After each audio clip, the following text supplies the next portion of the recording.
നോമ്പൊറുക്കുന്ന സമയത്തെ ഇതേപോലെ ഒരു ഐറ്റം മാത്രം മതി കേട്ടോ. ചായൻ്റെ കൂടെ കഴിക്കാൻ നല്ല അടിപൊളി ഫില്ലിങ്ങോട് കൂടിയിട്ട് നമ്മളെ വീട്ടിലുള്ള സാധനങ്ങൾ മാത്രം വെച്ചിട്ടുണ്ടാക്കാൻ പറ്റിയൊരു അടിപൊളി റെസിപ്പിയാണ് കേട്ടോ. അപ്പോൾ നമുക്കിതെങ്ങനെയാണ് ഉണ്ടാക്കുന്നത് നോക്കാം. അതിന് വേണ്ടി ഞാനത് അവിടെ ഒരു പാൻ അടുപ്പത്ത് വെച്ച് കൊടുത്തിട്ടുണ്ട്. അതിലേക്ക് ഒരു 2 ടീസ്പൂണ് വെളിച്ചെണ്ണ ഒഴിച്ച് കൊടുക്കാം. അതിനുശേഷം ഒരു മീഡിയം സൈസിലുള്ള വലിയുള്ളി ഞാൻ കട്ട് ചെയ്ത് ഇതിലേക്ക് ഇട്ട് കൊടുത്തിട്ടുണ്ട്. അല്പം ഉപ്പും കൂടെ ചേർത്ത് നന്നായിട്ടൊന്ന് വഴറ്റിയെടുക്കുക കേട്ടോ. ഇനി ഇതിലേക്ക് പൊടികളായിട്ട് മുളക് പൊടി, മഞ്ഞൾപ്പൊടി, അതേപോലെ പെരിഞ്ചീരകവും ഒരല്പം ചിക്കൻ മസാലയും കൂടെ ചേർത്ത് നന്നായിട്ടൊന്ന് ഇളക്കി കൊടുക്കുന്നുണ്ട് കേട്ടോ. പിന്നെ ആവശ്യത്തിന് കറിവേപ്പിലയും മല്ലിച്ചപ്പും കൂടെ ഇട്ട് നന്നായിട്ടൊന്ന് മിക്സ് ചെയ്ത് ഒന്ന് വഴറ്റിയെടുക്കുക കേട്ടോ. ഈ ഒരു സമയം ഞാനൊരു 3 മുട്ട പുഴുങ്ങിയെടുത്തിട്ടുണ്ട്. ഇനി നമുക്കിതൊന്ന് ചെറുതായിട്ടൊന്ന് കട്ട് ചെയ്തെടുക്കാം കേട്ടോ. ഓവർ ചെറുതാക്കേണ്ട ആവശ്യമില്ല, അത്യാവശ്യം വലുപ്പമാണ് കേട്ടോ. ഇതൊന്ന് കാണാനും കടിക്കാനും കിട്ടണം. ആ ഒരു രീതിയിൽ നമുക്ക് കട്ട് ചെയ്തിട്ട് ഇതിലേക്കിട്ട് നന്നായിട്ടൊന്ന് മിക്സ് ചെയ്ത് കൊടുക്കാം കേട്ടോ. ഇനി നമുക്ക് എന്ത് ചെയ്യാം, നന്നായിട്ടൊന്നും കൂടി ഒന്ന് വഴറ്റിയതിന് ശേഷം ഇത് തീ ഓഫ് ചെയ്ത് വെക്കാം കേട്ടോ. ഞാനൊരു പാനിൽ കുറച്ച് നെയ്യ് ഒഴിച്ച് കുറച്ച് ക്യാരറ്റ് ഒന്ന് വഴറ്റിയെടുക്കുന്നുണ്ട്. ഒരു പാത്രത്തിൽ ഞാനിതാക്കണം അവിടെ 3 മുട്ട എടുത്തിട്ടുണ്ട്. ഇതിലേക്ക് നമുക്ക് കുറച്ച് കറിവേപ്പിലയും മല്ലിച്ചപ്പും കൂടെ ഒന്ന് കട്ട് ചെയ്തിട്ട് ഇട്ട് കൊടുക്കുക കേട്ടോ. ഇനി നമ്മൾ ആ ഗ്രേറ്റ് ചെയ്ത് വെച്ച് വഴറ്റിയെടുത്തില്ലേ, ആ ഒരു ക്യാരറ്റും കൂടി ഇതിലേക്ക് ഇട്ട് കൊടുക്കുക കേട്ടോ. ഇനി നമ്മൾ ഇതിലേക്ക് ചേർത്ത് കൊടുക്കുന്നത് കുറച്ച് ചില്ലി ഫ്ലെക്സ് ആണ് കേട്ടോ. അപ്പോൾ ഇത് നല്ലൊരു ഭംഗിക്ക് വേണ്ടി കൊടുക്കുകയാണ്. നിങ്ങളുടെ കയ്യിലുണ്ടെങ്കിൽ മാത്രം ചേർത്ത് കൊടുത്താൽ മതി കേട്ടോ, ഇല്ലെങ്കിലും കുഴപ്പമൊന്നുമില്ല.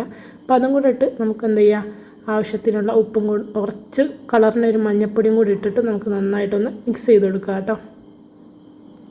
അപ്പോൾ ഇത് നല്ല രീതിയിൽ തന്നെ ഞാൻ മിക്സ് ചെയ്തെടുത്തിട്ടുണ്ട്. ഒരു പാത്രത്തിൽ കുറച്ച് മൈദ, കുറച്ച് വെള്ളം ഒഴിച്ചിട്ടൊന്ന് ഒരു പശ പോലെ ആക്കി എടുത്തിട്ടുണ്ട് കേട്ടോ. ഇനി നമുക്ക് അടുത്തത് വേണ്ടത് ബ്രെഡാണ് കേട്ടോ. നമ്മളെ വീട്ടിൽ എപ്പോഴും ഉള്ള സാധനങ്ങളാണല്ലോ ബ്രെഡ്, മുട്ടയൊക്കെ.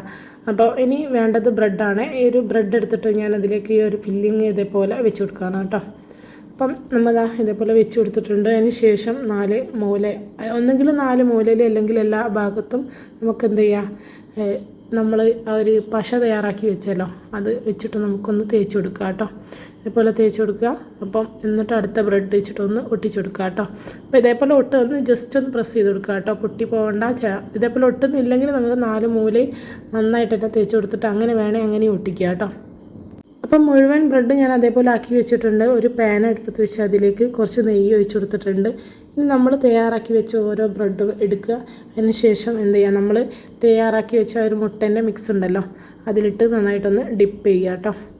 അപ്പോൾ ഡിപ്പ് ചെയ്തതിന് ശേഷം നമ്മൾ എന്ത് ചെയ്യുക, ഈ ഒരു പാനിലേക്ക് വെച്ച് കൊടുക്കുക. പെട്ടെന്ന് തയ്യാറാക്കി കിട്ടുമെന്ന് മാത്രമല്ല നല്ല ടേസ്റ്റുമാണ് കേട്ടോ. അത് കഴിക്കാനായിട്ട് വേഗം തന്നെ റെഡിയായി കിട്ടും. അപ്പോൾ മീഡിയം ഫ്ലെയിമിലിട്ടിട്ട് നമ്മൾ കുക്ക് ചെയ്തെടുക്കുക കേട്ടോ.